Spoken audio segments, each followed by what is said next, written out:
Howdy, partner. How'd y'all get the rope up there?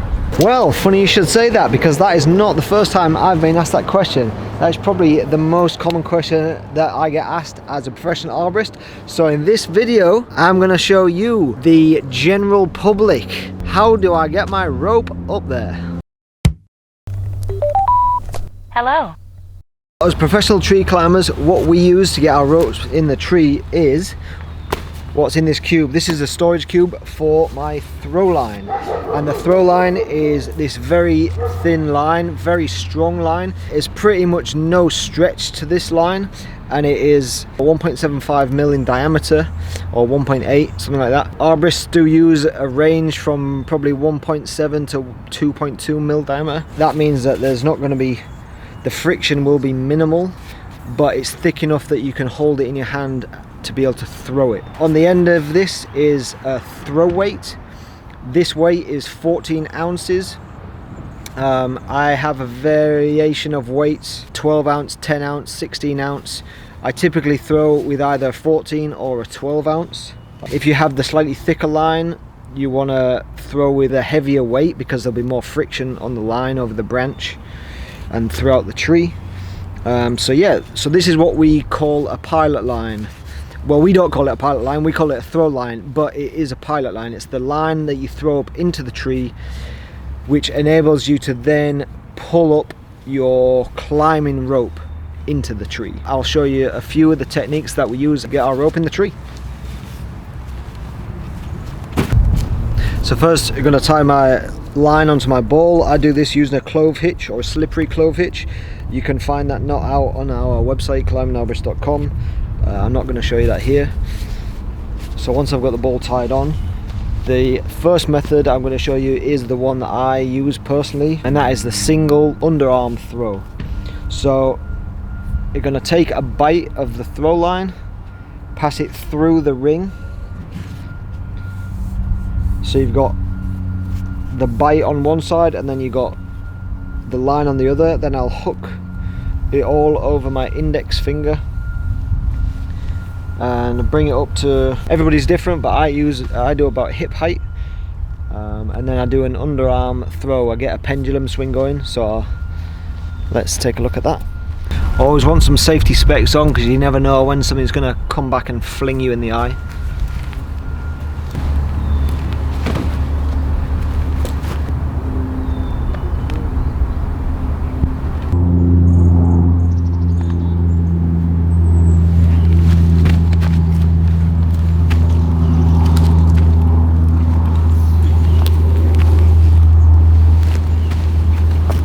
The second one is the two-arm throw between the legs. So you want to do the same thing, get the bite of the line through, and then keep one bit of line in your right hand, one bit of line in your left hand, and then you're going to do that same pendulum swing, but with both arms between the legs.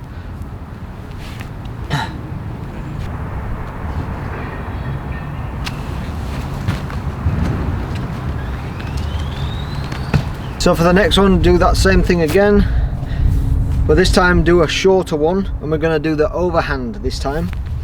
So this, to me, this is known as the Dan Kraus method, because the only guy that I know to use this method is Dan Kraus. But it makes sense, because if I'm throwing a rope, I'll throw it overarm. So it makes sense that this might come natural to somebody who's never tried any of these methods before. So yeah, have this a bit shorter, and you kind of look up where you're going to throw it to. Get a bit of a swing going behind your back.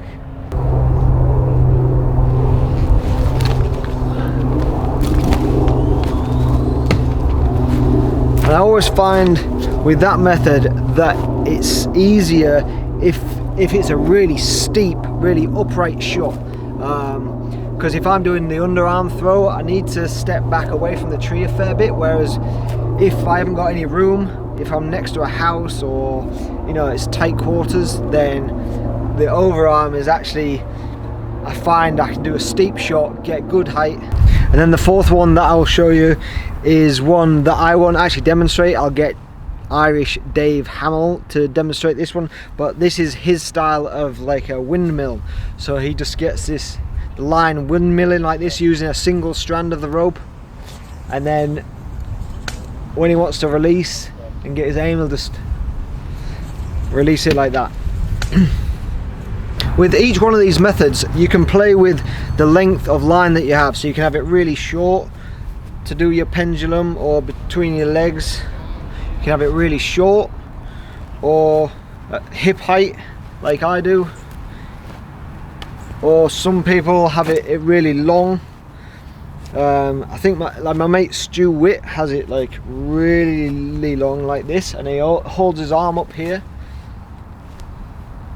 and does it like that. You'll soon find what works for you. So whether you do behind the back, whether you do one arm, two arm, the windmill, you can play with the length of line that works for you. And yeah, so let's get a line installed, and then I'll show you what to do next.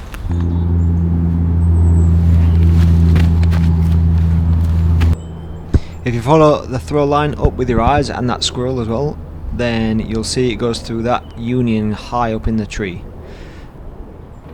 Now I'm just flaking the throw line back into the cube just to keep it nice and neat, and so you don't trip on it and it'll get tangled and knotted up. So if you're just trying to get it up and over a branch, and you don't care if both lines are together, both bits of the rope, then as long as you're over a good solid union, then you're in. If you want to manipulate the throw line because it's going over a bunch of other branches, and maybe you want it over through just one fork and it's isolated, then you have to do a bit of manipulation. So I'm just going to pull this end up and get it kind of through all the small branches so that both lines are coming down together. But depending on what you're using this rope for, or the line in the tree for, then this might not be necessary. Add an extra weight on the end just to make sure the line doesn't get stuck with friction and it comes down nice and easy. I'm using a big carabiner, which ideally you want to use a small one, but I'm not sure if I've got one in my bag, so I'm going to risk it. The risky part with that is if you get like a stub through the carabiner, and then the carabiner gets stuck and the branches won't come down. But I've not really got to pull it through much, so in this case I should be good, but that's not usually ideal. You want a small but strong carabiner. So as you pull the throw line up, don't be really aggressive, because if it whips around a branch and wraps around it like 2 or 3 times, then you'll never get it unstuck. As arborists, we use these friction savers or cambium savers just to protect the tree and reduce the friction when climbing, but if you're not a professional tree climber, then you might not need to do this. And then the final step is tying on your rope. So there's a bunch of different ways you can do this as well. If you know knots, then you'll kind of understand this. If not, then I suppose you just got to tie, if you don't know, tie lots or whatever. What's the saying? I can't remember. It's something about if you don't know knots, tie lots, something like that.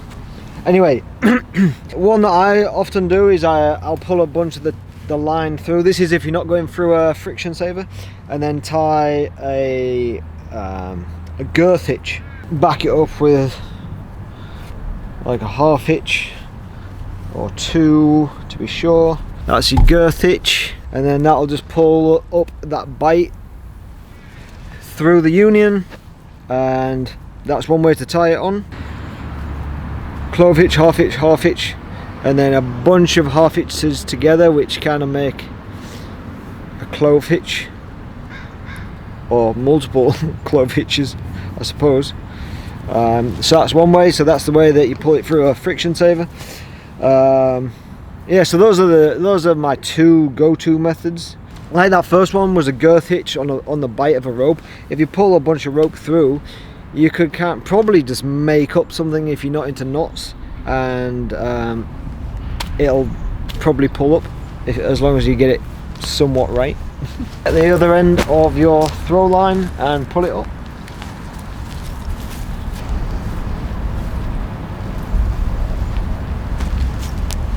Throw line away quickly before it gathers lots of sticks and twigs and knots and bites. Feed it in like this, and you'll find I'll get some knots and some sticks as I'm feeding this in, and then you just got to try and get everything out that you can.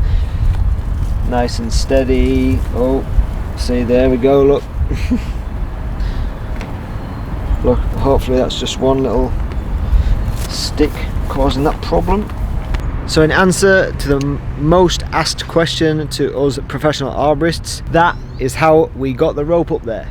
Don't be that guy or girl that says in the comments, oh, how do you actually climb up the rope? That's not what this video is. This video is how do we get the rope up there.